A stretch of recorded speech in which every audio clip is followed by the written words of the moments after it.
Shri Sai Satcharitra ఓవి to ఓవి మణిగారిచే తెనిగించబడ్డ సంపూర్ణ అనువాద గ్రంథంలోని 7వ అధ్యాయం శ్రవణానికి మీ అందరికీ సప్రేమపూర్వక ఆహ్వానం. ఈ అధ్యాయానికి హేమాడ్ పంత్ గారు పెట్టిన పేరు వివిధ కథా నిరూపణము. ఈ అధ్యాయంలో 131 ఓవిలు ఉన్నవి. ఇందులో బాబాగారు హిందువా ముసల్మానా అనే ఒక చర్చ, బాబాగారు తమ భక్తులను ఎలా చూసుకునేవారు, వారి కష్టాలను సహించటానికి తమ శరీరాన్ని ఎలా శ్రమింప చేసుకునేవారు, బాబాగారి లక్షణాలు కొన్నింటిని వివరించడం జరిగింది. అలాగే బాబాగారి దయార్ద్రతను, వారి సర్వవ్యాపికత్వాన్ని ఇందులో తెలియజేయడం జరిగింది. బాబాగారి అద్భుత బోధ ఉంది, బాబాగారికి భక్తుల పట్ల ఉన్న ప్రేమను, వీటన్నిటినీ ఈ అధ్యాయంలో తెలియచేశారు హేమాడ్ పంత్ గారు చాలా చక్కగా.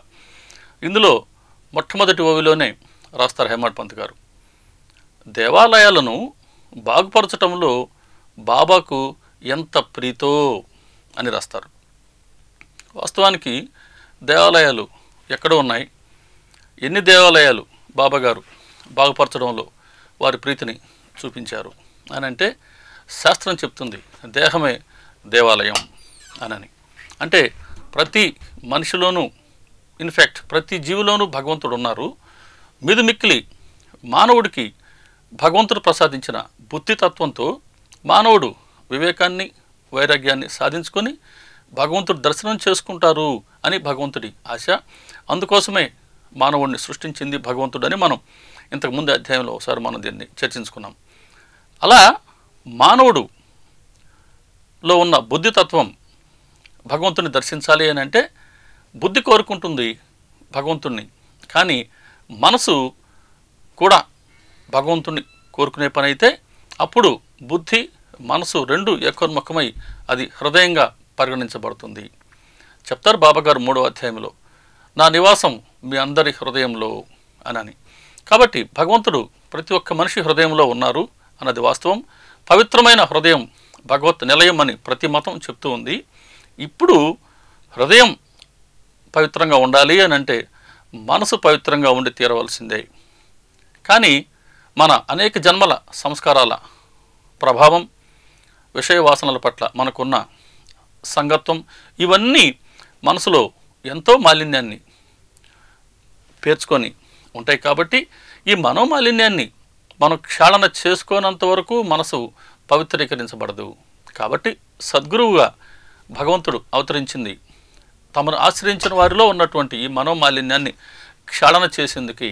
అలా ప్రతి మనిషిలోనూ ఉన్న మనోమాలిన్యాన్ని క్షాళనం చేయడం ద్వారా ప్రతి మనిషి యొక్క హృదయం అనే దేవాలయాన్ని బాగుపరిచేందుకే భగవంతుడు సద్గురువుగా అవతరించింది. కాబట్టే మన దేహాలను లేదా దేవాలయాలను బాగుపరచడం బాబాగారికి ఎంతో ప్రీతి అని మనం దీన్ని అర్థం చేసుకోవచ్చు. రెండవ చర్చ, బాబాగారు హిందువా లేక ముసల్మానా? ఈ చర్చ అప్పుడు ఉన్నదండి, ఇప్పుడు ఉంది, బహుశా ఎప్పటికీ ఉంటుందేమో. మనం ఎప్పటికైతే దేహాత్మ భావనని విడిచిపెట్టలేమో అప్పటి వరకు ఈ చర్చ తప్పదేమో. 7-8 సంవత్సరాల క్రితం ఒక బాబాగారి భక్తుడు, చాలా కాలం నుంచి బాబాగారి భక్తుడిగా ఉన్నటువంటి ఒక మిత్రుడు నాతో చెవిలో చల్లగా చెప్పారు, మన బాబా ముసల్మానయ్యా అని. అదేంటి సార్ అన్నాను నేను. అది అంతే అన్నారు ఆయన. సరే, వారికి ఉన్న భావం అది, వారి అభిప్రాయం అయితే అది. కానీ సచ్చరిత్ర ఏం చెప్తుందో గమనిద్దాం. బాబాగారు మనం 6వ అధ్యాయంలో దర్శించుకున్నాం. శ్రీరామనవమి రోజున ప్రొద్దున్నే సభామండపంలో ఊయలను వేలాడదీసేవారు, రామ జన్మోత్సవాన్ని చాలా వైభవంగా జరిపించేవారు కదా. అదే రోజు సాయంత్రం ముసల్మానుల చేత చందనోత్సవాన్ని జరిపించేవారు. ఇలా ఈ రెండు ఒకే రోజు చాలా వైభవంగా జరుగుతూ ఉండేవి. వారు హిందువులను ముసల్మాన్లను ఏమాత్రము భేదభావం లేకుండా ఇద్దరిని సంతోషంగా సమానంగా ఆదరించారు, ప్రేమించారు. కృష్ణాష్టమి వస్తే గోపాలకాల జరిపించేవారు మసీదులో. అలాగే మహమ్మదీయుల ఏ పర్వదినం వచ్చినా నమాజుని చదివేవారు మసీదులో. మొహరం వచ్చిందట ఒక సందర్భంలో.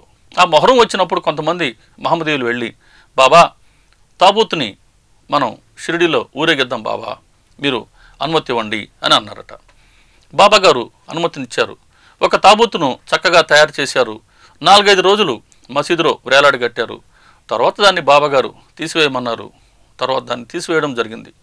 తాబూత్ అని అంటే ఏం లేదు, మొహరం సందర్భంగా ముసల్మాన్ మహాత్ములైనటువంటి హసన్ మరియు హుస్సేన్ అనే ఈ మహాత్ముల సమాధులుగా భావింపబడి ఊరేగించబడి సమాధిలాగా ఉండే ఒక చెక్క పెట్టె ఈ తాబూత్ అని అంటే. ఈ తాబూత్ని చాలా పవిత్రంగా ఆరాధిస్తారు మహమ్మదీయులు. అలా 2 మతాల వారిని సమానంగా ఏమాత్రం తేడా లేకుండా ఆదరించారు, ప్రేమించారు బాబా. కాబట్టి ఎక్కడ కూడా వారి ఆచరణలో లేదా వారికి ఉన్న ప్రేమలో ఎటువంటి తేడా లేదు. వారు హిందువా ముసల్మానా అని మనం జడ్జి చేయాలి అని అంటే, మనం నిర్ణయించాలి అని అంటే. పోనీ బాబాగారిని గమనిస్తే, బాబాగారిని ముసల్మాను అని చాలామంది అనుకునేదానికి కారణం ఏంటంటే, ఎప్పుడు మసీదులో ఉండేవారు, అల్లా మాలిక్, అల్లా అచ్చా కరేగా అనేవారు. తర్వాత వారి వేషధారణ, నెత్తిన ముందు టోపీ, తర్వాత తెల్ల ఆ గుడ్డ, కఫిని, ఆ చంకలో ఉండే జోలి, సటకా, ఇవన్నీ చూసి వారిని ముసల్మాన్ అని భావించేవారు. కానీ వారిని ముసల్మాన్గా భావించే ఎవరైనా పరీక్షగా వెళితే వారు ఎలా ఉండేవారు అని అంటే, వారి చెవులు కుట్టి ఉండేవి. అలాగే మసీదులో ప్రతిరోజు పాదపూజ జరిగేది, గంటలు మ్రోగించేవారు, శంఖాన్ని పూరించేవారు, నిత్యం అగ్నిహోత్రం అక్కడ ఉండేది, అగ్నికి నిత్యం ఆహుతులు జరుగుతూ ఉండేవి, హిందూ పురాణాల పారాయణ జరుగుతూ ఉండేది. అలా హిందూ సంప్రదాయంలో అనేకమైన కార్యక్రమాలు జరుగుతున్నవి మసీదులో. కాబట్టి బాబాగారిని ముసల్మాన్ అనుకుంటే హిందువులా కనబడేవారు. లేదు, బాబాగారిని హిందువు అనుకుని ఎవరైనా పోతే నిత్యం మసీదులో ఉంటున్నారు, అల్లా మాలిక్ అంటున్నారు. వారి జిహ్వపై ఎప్పుడు అల్లా అల్లా అల్లా అనేది ఎప్పుడు ఉంటుంది. అల్లా అచ్చా కరేగా, అల్లా భాడా కరేగా అని అల్లా నామాన్ని విడవరు. కాబట్టి హిందువుగా వెళితే, హిందువు అనుకొని చూడడానికి వెళితే వారు ముసల్మాన్గా కనబడుతూ ఉన్నారు. ముసల్మాన్ అనుకుంటే సలక్షణమైన హిందువుగా కనిపించే ఒక విలక్షణమైన అవతారం బాబాగారిది అని చెప్తుంది సచ్చరిత్ర. కాబట్టి బాబాగారు హిందువు కానటువంటి, ముసల్మాను కానటువంటి ఒక పావనమైన అవతారం బాబాగారిది. అలా ఇద్దరి పట్ల సమభావం, ఎక్కడ కూడా ఎటువంటి తేడా ఉండదు బాబాగారి వద్ద. అయినా ఎల్లప్పుడూ భగవత్ స్మరణలో ఉండే ఇటువంటి మహాత్ములలో జాతిని, కులాన్ని చూడటం సబబా? అది దానివల్ల మనకు వచ్చిన ప్రయోజనం ఏముంటుంది అని ప్రశ్నిస్తుంది సచ్చరిత్ర. ఒక చక్కటి ఓవి ఉంది ఈ అధ్యాయంలో. శూద్రుడు కానీ, అతి శూద్రుడు కానీ, జాతి విహీనుడు కానీ యోగ్యతను గుర్తించడానికి జాతి ఏమాత్రమూ ప్రమాణం కాదు. గమనించండి ఎంత చక్కటి ఓవియో. ప్రతిదానికి మనం కులాన్ని, మతాన్ని చూసి మనవాడు అనుకొని ఎలా ఎలా ప్రవర్తిస్తున్నామో మన మనసులకే తెలుసు. దీన్ని వద్దంటూ ఉన్నారు బాబా. కాబట్టి మనిషి యోగ్యతను గుర్తించడానికి జాతి, కులం, మతం ఏమాత్రము ప్రమాణం కానే కావు. మరి ఏది ప్రమాణం అంటే వారిలో ఉన్న సుగుణ సంపద. సుగుణ సంపద మహాత్ములలో ఎలా ఉంటుంది అని అంటే శాంతి, క్షమ, భూతదయ, నిస్సంగత్వం, పరోపకారం, ఇంద్రియ నిగ్రహం, నిరహంకారం. ఇలా నిరహంకారంగా ఉండేవారి వద్దే ప్రేమ ఉంటుంది. ఆ ప్రేమతోనే వారందరూ ప్రపంచాన్ని జయించారు, కోట్లాది మందిని తమ భక్తులుగా చేసుకోగలిగారు. బాబాగారు ఒక సందర్భంలో అంటారు, కొంతమంది వారి దర్శనానికి వెళ్తే, మీ దయతో నేను మిమ్మల్ని దర్శించుకున్నాను, మీ అనుగ్రహంతో మీ పాదాల వద్దకు చేరుకోగలిగాను, మీ దాసానుదాసుణ్ణి, మీకు రుణగ్రస్తుణ్ణి, మీ మలంలో క్రిమిని, అందువల్ల నేను ఈ సృష్టిలో ధన్యుణ్ణి అని సాక్షాత్తు భగవంతుడు ఆ రూపంలో కూర్చొని ఉంటే వారు పలికిన మాటలు ఎంత నిర్హంభావాన్ని, ఎంత వినమ్రతని, ఎంత సౌమ్యతను సూచిస్తున్నాయో గమనించండి. ఎందుకు ఇలా చేస్తారు అని అంటే వారిని చూసి అయినా మనం నిరహంకారంగా ఉంటామని, ఉండాలని బాబాగారు ఆశిస్తూ ఉంటారు. జీసస్ క్రీస్తు కూడా వారు చేసిన ఒక లీల చూడండి. వారితో పాటు కొంతమంది శిష్యులు తిరుగుతూ ఉండేవారు, వారిని అనుసరిస్తూ. ఒక పర్యాయం తన తోటి ఉండే శిష్యులందరికీ యేసుక్రీస్తు గారు పాదాలు కడిగారు. వారి పాదాలన్నింటినీ తామే స్వయంగా ఒక గుడ్డ తీసుకుని మరి తుడిచారట. వారిలో ఒక భక్తుడు అడుగుతారు, ప్రభువా మీరేంటి మా పాదాలు కడగడం ఏంటి అని.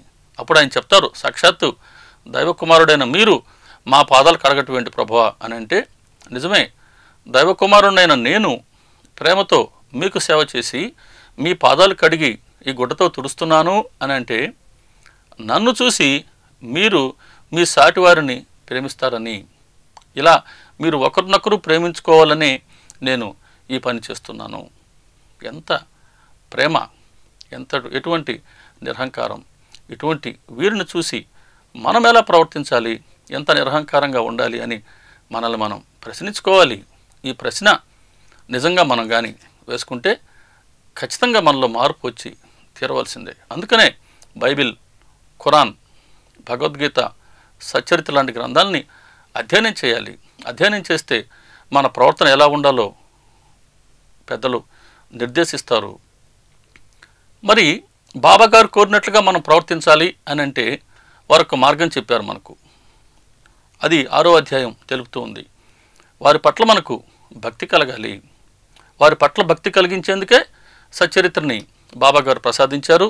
సచ్చరిత్రని చక్కగా శ్రవణం చేయమని చెప్తూ ఉన్నారు. ఆ భక్తి కూడా ఎలా ఉండాలి అని అంటే, మనోమాలిన్యాన్ని భక్తితో క్షాళన చేసుకునేందుకు వీలుగా భక్తి ఎలా జనించాలి అని చెప్తారు 6వ అధ్యాయంలో. సర్వేంద్రియాలకు భక్తి పిచ్చి పట్టాలి. ఇంద్రియ వికారాలన్నీ భక్తి వైపు మొగ్గాలి. అప్పుడు ఇంకెటువంటి కోరిక ఉంటుంది? భగవంతుడి పట్ల లేదా సద్గురువు పట్లే ప్రీతి కలగాలి. ఇతర విషయాల పట్ల ప్రీతి లేకుండా ఎల్లప్పుడూ భజన జరగాలి. మనసు అన్నింటినీ మరిచిపోయేలాగా నామస్మరణ యందు లగ్నం అవ్వాలి.